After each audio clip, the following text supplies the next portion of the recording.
Yung mga proyektong ito ay bilang alternatibo sa inihain sa kanila ng gobyerno na paglikas sa mga NHA resettlement sites o magbalik probinsya. Ang mga low-income members ng Pag-ibig ay maaari ding mag-avail ng socialized housing financing program. So, sa ganitong kaso, kay SHAPSI, kay Pag-ibig yung nag-fund, community associations yung in charge, yung owner in fact ng housing project. So, papasok tayo sa ano yung People's Plan. Yung People's Plan, yung taguri natin sa mga ginawang mga alternatibong proposals ng mga informal settlers. Sa halip na sila ay pumayag na ilikas sa mga resettlement sites ng NHA na karaniwan ay nasa labas at malayo sa Metro Manila. Inaayuan ng maraming mahihirap na pamilyang informal settlers yung off-city resettlement option dahil sa kawalan doon ng trabaho at dahil sa hirap mag-access ng mga serbisyo gaya ng patubig. Tumingkad yung People's Plan noong kasagsagan ng Oplan Likas na kung saan nagsimula ito ng mga 2010-2011 yung Oplan Likas, na kung saan malawakang inililipat ang mga informal settlers mula sa mga danger zones patungo sa mga resettlement sites. Pero sa ilalim ng Oplan Likas din, 9 bilyon yung naaprobahang programa para sa mga panukala na galing sa mga people's organization, ang mga tinatawag nating mga people's proposals para sa in-city at near-city housing. 9 billion yung napondohan ng Social Housing Financing Corporation para sa mga People's Plan. Maliit pa rin ito kaysa sa inilaan na mahigit na 30 billion pesos para sa pabahay ng NHA sa mga malalayong lugar, mga off-city resettlements. Ngayon dun sa 9 billion na yun na nabanggit natin, napondohan yung may 12 proposals ng 12 samahan sa isang network sa nakakahalaga yung kabuuang total yung project cost in total ay 4.5 billion. So ano nga ba itong People's Plan? Ayon sa Republic Act 11201, yung batas na naglikha sa Department of Human Settlement and Urban Development, ang People's Plan ay tumutukoy sa plano na binuo ng mga asosasyon ng mga benepisyaryo na dapat naglalaman daw ng Site Development Plan na umaayon sa CLUP o Comprehensive Land Use Plan ng lokal na pamahalaan na nakakasakop sa lugar na minumungkahing pagtatayuan ng proyektong pabahay. Na kabilang na daw dapat dito sa plano yung para sa kalusugan ng komunidad, kalinisan at seguridad, gayon din yung iba pang mga kailangan sa pagpapaunlad, gaya ng self-help, cooperatives, livelihood, capacity building, at sistema ng alokasyon ng mga socialized housing units na nagtataguyod at nagpoprotekta sa kapanganan ng mga nakakatanda at mga may kapansanan at mga bata. So, ganun dinefine ng batas yung ibig sabihin ng People's Plan.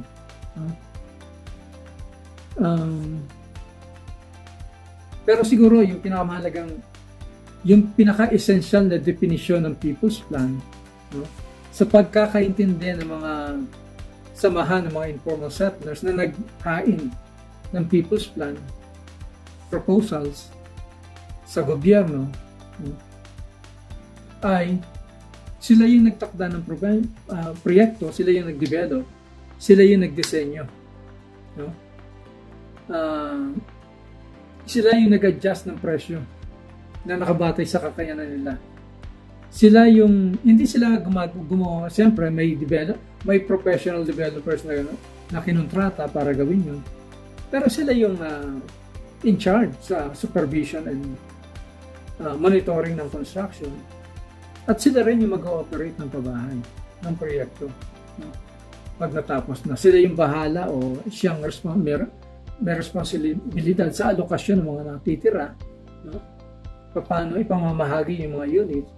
At yung community association din, yung may responsibilidad sa papanatili, no, ng kaayusan ng site sa ilalim ng isang mas malawak na community and estate management na lahat na ay mula sa paninirahan hanggang sa pangangalaga ng mga assets doon, no? Mga buildings at iba pang mga installation doon. Ayun. So, paano tayo nagbubuo ng People's Plan? Maaari po nating sabihin na dalawang uri ng gawain ang kinakailangan tungo sa pagbubuo ng People's Plan. Yung una, yung organizational preparation, paghahanda ng organisasyon, na kung saan nagbubuo ng samahan yung mga member beneficiaries ng proyekto, pinaparehistro ito, at nagpapalakas, nagsasanay, no, para sa organizational development ng samahan. Ikalawa, yung paghahanda ng mismong proyekto. No? Mula sa pagtukoy ng sino nga ba yung dapat tumira doon hanggang sa pagtutukoy ng lupa, paghahanda ng site development plan at construction design, yung pag-identify sa financing at negosasyon sa financing, at pagpaplano para sa implementasyon o actual na construction, at para sa operasyon, no? Kabilang na yung occupancy management at saka estate management.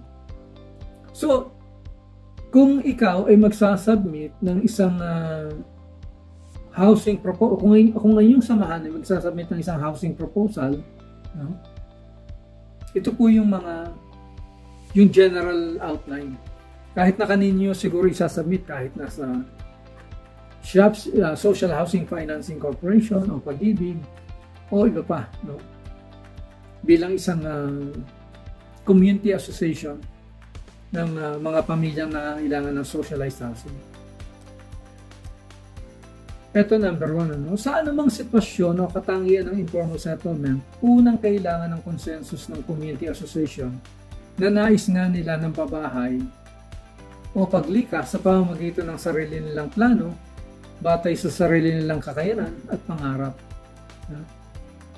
So, dapat may manifestasyon ng ganong desisyon na magpupulso sila ng pabahay. Siguro, kailangan mayroong board resolution or manifestation letter, no? Na nagdedeklara sila na gusto nila na magtulak ng isang proyekto ng pabahay para sa kanilang mga miyembro. At siyempre, sumunod doon ay tukuyin sino-sino nga ba yung nagnanais na magtulak nito ng panukalang pabahay. No? Kasunod nito kasi, alamin natin yung datos ng bawat pamilyang nagsasabi na kasali kami dapat yan. Gusto namin yan. No? Yung ulo ng pamilya, miyembro ng pamilya, trabaho at kita ng pamilya at iba pang datos. At batay dito ay ang pagbubuo ng master list of member beneficiaries. Karaniwan, yung pagtutukoy ng beneficiaries nakabatay sa kung sino-sino ba yung kwalipikado o maaaring mabigyan ng pabahay sa ilalim ng patakaran ng mga ahensyang tinatarget na magpopondo ng pabahay. Halimbawa, sa ilalim ng CMP, no, dapat basic lang, Filipino citizen, 18 years old, sa panahon ng aplikasyon ng pautang, at hindi lumalampas sa 60 years old sa pag-release ng pautang. At nagpapatunay na hindi pa siya nakakatanggap ng anumang CMP loan o iba pang programa ng gobyerno para sa socialized housing. Yun, critical yun. No? At hindi siya nagmamay-ari ng lupa o bahay, hindi siya professional squatter, at sa halip ay may isang struktura na minamay-ari doon sa informal site o umuupa o isang sharer lamang sa isang bahay doon sa informal settlement. Sa HD, bukod sa mga nabanggit sa ilalim ng HDH o high density housing, no, kailangan nakatira ka doon sa tinatarget ng Oplan Likas na 3 meter, within the 3 meter easement sa magkabilang panig ng ilog. Kasunod nito, at kahit na hindi pa tapos ang master list, maaari ng formal na itayo at iparehistro ang samahan. Kung ito ay isang homeowners association, yung forma, maaari itong ilapit sa Homeowners Association and Community Development Bureau ng Department of Housing, Department of Human Settlements and Urban Development or DSUD, o sa Cooperative Development Authority kung ito ay isang binuo bilang isang housing co-op. So samahan, master list ng mga member beneficiaries na miyembro ng samahan. Ay katlo, ano kailangan? Siguro kailangan lupa. So kailangan natin ng isang tukoy na lupa na pagtatayo ng proyekto. At kailangan ipakita natin doon sa ating proposal na may kahandaan tayo, may proposal tayo na bilhin yung lupa at may willingness yung may-ari ng lupa na ipagbili sa atin, no, sa samahan yung lupa niya, no? At kasama ng mga dokumento tungkol sa lupa, no? Mga TCT, traceback titles, etc. Sa paghahanap at pagtutukoy ng lupang pagtatayuan ng proyekto sa ilalim ng People's Plan, karaniwang ang proposal ay bilhin yung lupang pinatitirikan ng mga informal na kabahayan na pwedeng suportahan sa ilalim ng CMP. Karaniwang kaakibat sa proposal ang planong redevelopment kung saan nakapaloob ang reblocking tungo sa regular na subdivision plan. Applicable ito sa mga nakatirik sa pribadong lupain.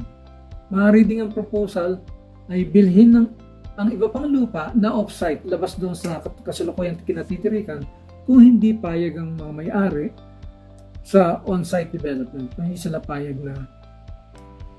na ibenta ng lupa.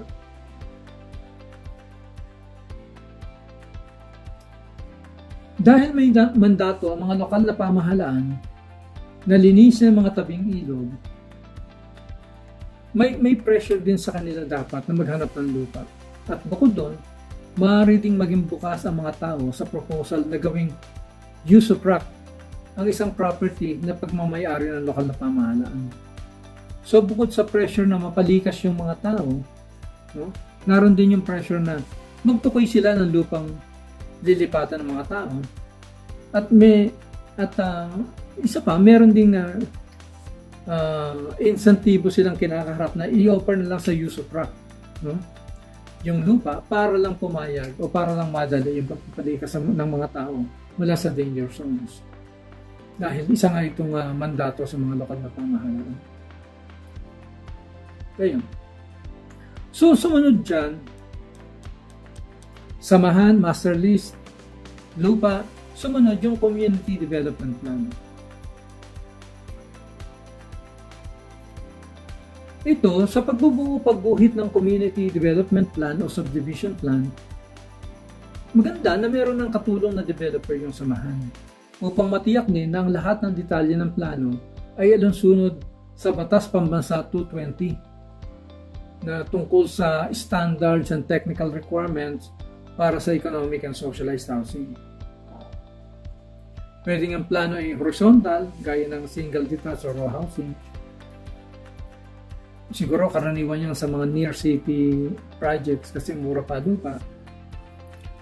O kaya medium vertical, no, low rise and medium rise building kung kailangang i-maximize ang lupa dahil may kamahalan, at karaniwang iyan ay sa mga in-city housing projects, no? At ganyan nga nangyari sa mga people's proposals na nakita natin, no? Mga medium rise buildings ang pinatayo dahil para ma-maximize yung in-city lands na na-acquire para sa socialized housing project na yun.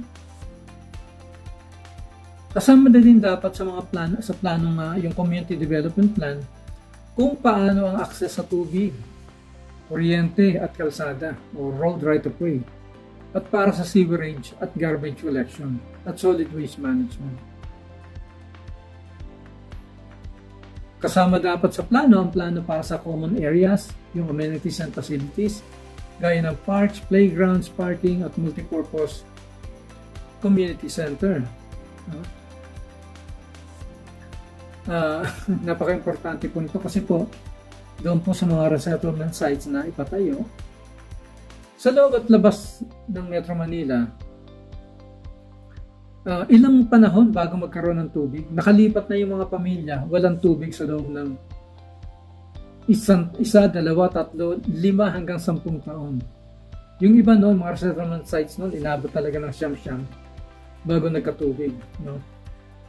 Kaya hindi siguro sapat na matukoy na ay may water district yan. Kailangan makita na may mga linya ng tubo, no, na dadaanan sa lugar na paglilipatan sa pagtatayuan ng proyektong pabahay, o kaya na kaya o pwedeng itayo ng water district o ng mga concessionaires ng Metropolitan Manila Water Works and Sewerage System na pwede lang dulutan ng service pipe sa tubo yung housing project.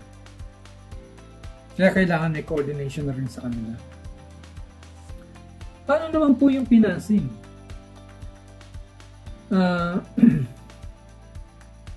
Yung pong SHOPC na siyang namamahala ng CMP, no? Kumbaga, itong CMP, dito nag-ugat yung konsepto ng People's Plan o Community-Driven Housing. Maaaring pondohan sa ilalim ng SHOPC ang pagbili ng lupa, site development at construction. Ang SHOPC din ang nagpondo sa ilalim ng high-density housing na mga proyektong pabahay sa ilalim ng People's Plan na isinumite ng mga samahan sa tabing ilog sa Kamaynilaan. Dahil wala ng HDH sa konteksto ng Oplan Likas, kasi natapos yung Oplan Likas noong 2016, no, nang natapos yung administrasyong Aquino. Ang tawag na ngayon, dahil hindi na HDH, ay vertical housing, no, na nag-accommodate sa mga proposal para sa low-rise at medium-rise housing ngayon. Maaari ding ang project proposal ay isumite sa Pag-ibig, lamang ay dapat na miyembro ng Pag-ibig ang mga benepisyaryo. May posibilidad din na mismong LGU, lalo na yung mga mayamang LGU, ang magpondo ng People's Plan. So, yan. Pangunahing usapin sa financing plan yung affordability. Dahil dito, ang mga kasapi na siyang mismong nagtatakda ng proyekto ay maaaring iakma ang disenyo ng proyekto sa kanilang kasalukuyang kakayahang magbayad ng buwan ng amortisasyon. So sila yung nagsaset ng financing level kasi yung financing per family, yun primarily, bukod sa interest, yun ang nagtatakda kung magkano yung babayaran nila buwan-buwan sa loob ng 25 hanggang 30 years. Bahagi din ng plano ng People's Plan, bahagi rin ng project proposal para sa housing, no? Yung construction implementation, na kung saan merong pangunahing papel dapat yung community association sa monitoring at supervision ng construction implementation. Sa mga nakita nating People's Plan, no, sila yung nagsacertify kung ilang % na yung natatapos ng developer, at ito yung nagiging basis ng project bidding. Pero meron din silang tulong na natatanggap para makita yung na-estimate yung accomplishment ng developers. Meron silang katulong na consultant na ibinigay ng Social Housing Finance Corporation, at ito yung ESCA, no, na isang engineering company. So professional naman yung support nila para sa construction monitoring and supervision. Occupancy management, paano to? Well, so yung pinakapatas talaga na pagbibigay, pag-allocate ng mga units ay sa pamamagitan ng raffle o lottery. No? Kasi lalo pa doon sa mga medium rise buildings o low rise to medium rise buildings, no? Para patas ito. Pero sa mga nakita nating people's plan at batay din sa sinasabi sa batas, no? sa DSUD, no? Department of Human Settlements and Urban Development, no? Yung mga pamilyang merong miyembro na persons with disabilities tsaka senior citizens, binibigyan ng priority para sa allocation ng unit sa ground floor. Yun. Siyempre, yung iba pang aspeto ng occupancy management, ano ang gagawin sa mga hindi nakakabayad, yung siyempre bahagi ng regular na estate management. Kaya sa community and estate management, napakaraming involved dito. Una yung sa utilities. Dapat may direct service connection ng housing unit sa mga utilities gaya ng Maynilad, Manila Water at yung sa kuryente, no, sa Meralco. Pero kung hindi naman posible pa yung direct connection mula sa mga utilities na ito, pwede naman na yung bulk water sub-distribution na kung saan community association mismo yung nagsa-sub-distribute ng tubig using the bulk water supply ng utilities. Pero dapat makabitan ng direkta yung mga units para hindi na bulk water supply.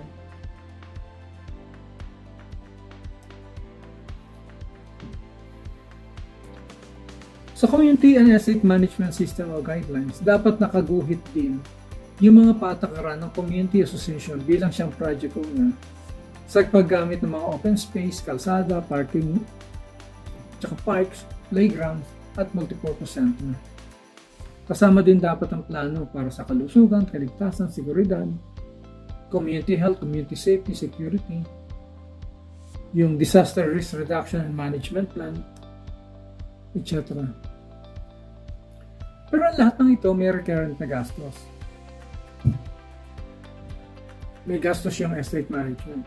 Sa NHA sites, sa mga public housing sites, gobyerno yung nagbabayad ng estate management cost. Sa mga private subdivisions and condominiums, yung mga miyembrong nakatira, no, yung mga residente, yung nagbabayad, gumagastos para dito sa pamamagitan ng membership dues. Ganito rin sa mga project sites sa ilalim ng People's Plan. In theory, dapat nagsusuporta sa estate management cost ay yung mga miyembro. Pero kung may usapan na yung mga miyembro at kung ayaw na ng community association na maging pasan ito ng mga kasapi, yung mga miyembro, maaaring tususan ang gastos sa estate management ng kita mula sa mga negosyo o enterprise ng community association. Gaya ng palengke, kung saan nagpapaupa ng pwesto para sa mga tindahan at para sa mga shop. So yung kita nun doon ang gagaling yung pantustos para sa estate management. Kaya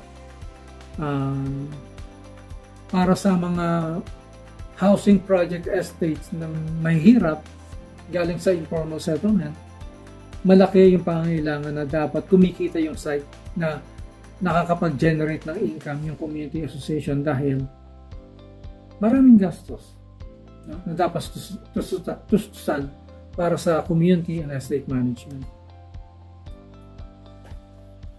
Okay. So, pumunta tayo sa pakikipagtulungan sa mga local government units.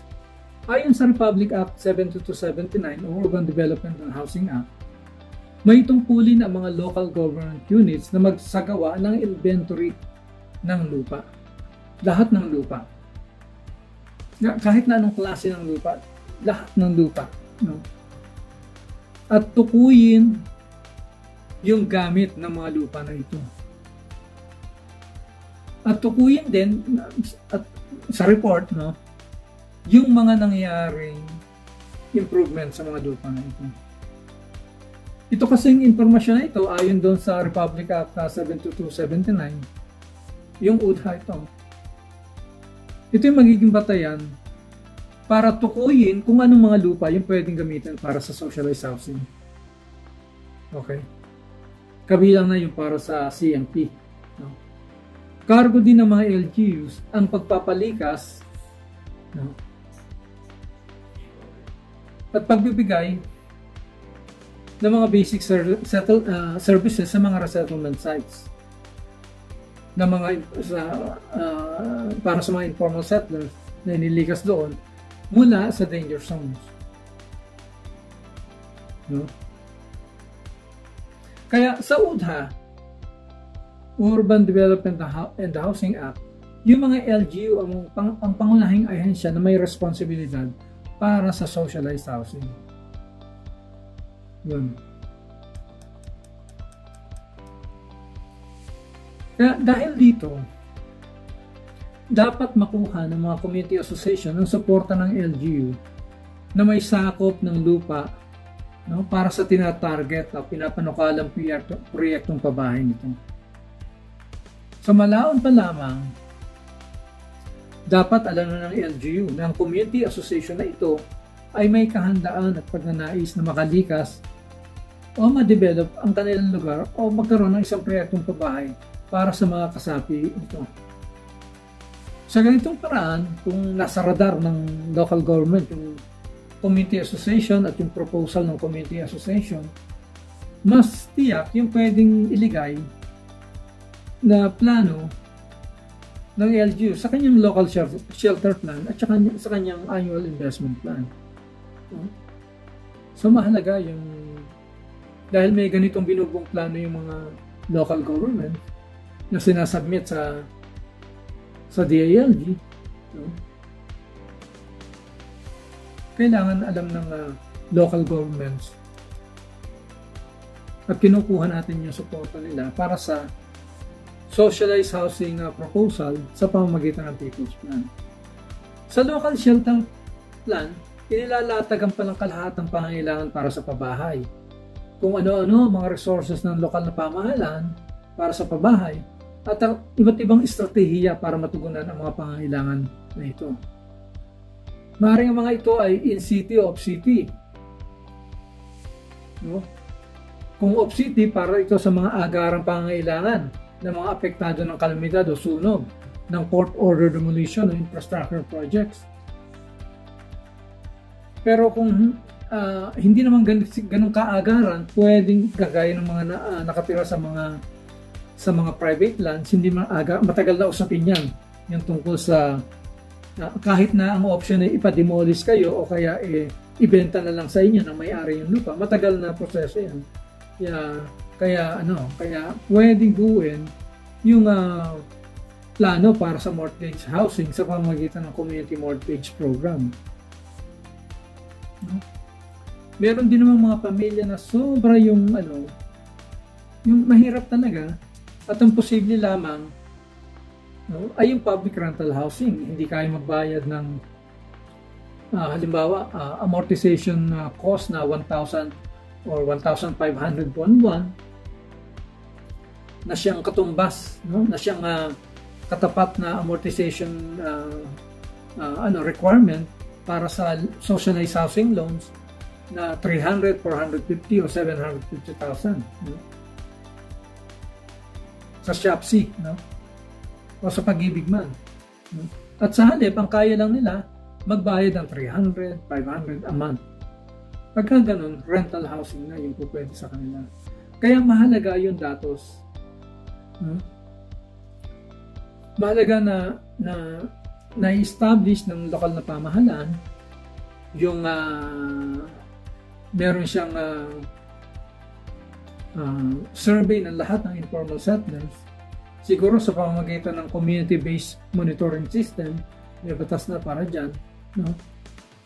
Pero mahalaga din yung survey ng particular na community association na iyon na may proposal para lumipat. At importante din yung mismong sarili ng datos, yung master list nila na nagtataglay ng mga informasyon tungkol sa informal settler, tungkol sa laki ng pamilya, tungkol sa kita at kakayanang magbayad. So, ang point lang naman, yun namang local shelter plan, hindi naman yung project plan, di ba? So parang ang tingin natin yan, ano yan gabay lang ng local government kung magkano yung pwede lang i-project, no? Kung ano-ano yung resource na try na lang i-project na pondo batay sa laki ng pangangailangan, no? Kaya sa pagbubuo ng local shelter plan, kailangan talaga ng makapag-establish ma-establish yung gaano kalaki yung pangangailangan para sa socialized housing, yan, sa loob ng isang bayan. Pero at the same time, no, yung pag-aaproba ng socialized housing projects, no, ng financing, siyempre galing sa government financing institutions yan, SHAPSI o Pag-ibig o kahit na NHA, yan. Pero naroon pa rin yung kailangang pag-suporta ng local government na hindi natin dapat kalimutan, no? Sa pamamahalaga dyan, pwede natin itulak at ipakiusap sa local government na gawing available para sa socialized housing yung mga lupa na pagmamayari ng gobyerno at i-offer ito bilang use of rock o bilang ipaubaya yung paggamit dito para sa socialized housing nang walang cost, walang halaga para sa mga gagamit nito. Yun nga pong mga pamilyang titira sa pabahay na itatayo sa mga lupa na ito kung ito ay gagawing use of rock. So, ganun kalaki yung pwedeng itulong. No, dahil dyan, kung use of rock, babagsak yung presyo ng po pwedeng kailangan singilin na buwa ng amortisasyon. At dahil dyan, mahalaga talaga yung papel ng local government. At napakahalaga rin ng papel ng mismong samahan. Kaya tatalakayin po natin sa pagwawakas yung capacity building ng ating mga samahan. No? Yung pagpapaunlad ng kakayanan ng samahan, kakayanan na buuin at itulak ang proyekto at ipatupad at pamahalaan na ito. Pangunahin dito yung pagpapaunlad ng kakayanan ng mismong mga miyembrong beneficiaryo or members development. So, na kung saan yung mga miyembro ay lubos na naintindihan ang kanilang mga karapatan at responsibilidad at kanilang mga pakinabang at pananagutan sa proyektong pabahay.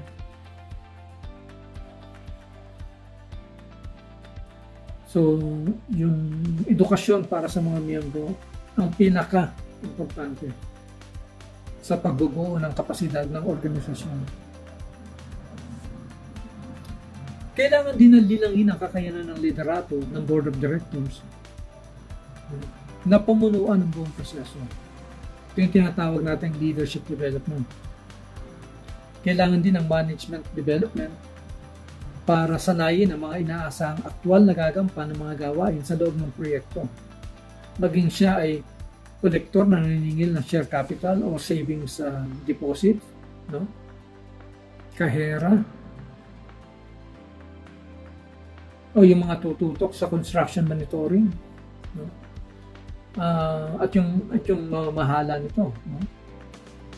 Yung project officer, yung project coordinator o manager, no? So, ito lahat ay bahagi ng capacity building. Itong mga ito, pwedeng simulan sa umpisa pa lang o doon sa pre-implementation stage. Bago pa man ang financing approval, no? Bilang bahagi ng organizational preparation ng samahan na nabanggit natin kanina. At sa mas malawak ng social preparation ng buong komunidad. Social preparation ay masasabing isang proseso ng pagbubuo ng mga pamantayan at mekanismo na nagbibigay daan sa mga miyembro ng komunidad na magtulungan sa pagsasagawa ng kanilang proposal para sa pabahay. At upang makalahok sila ng makabuluhan sa proyektong pabahay nito na ginagawa para sa kanila. At nang sa gayon, ay maresolba ang mga problema sa sama-samang pagkilos o collective action problems ng mga miyembro ng komunidad at mga problema sa koordinasyon sa gobyerno at iba pang organisasyon.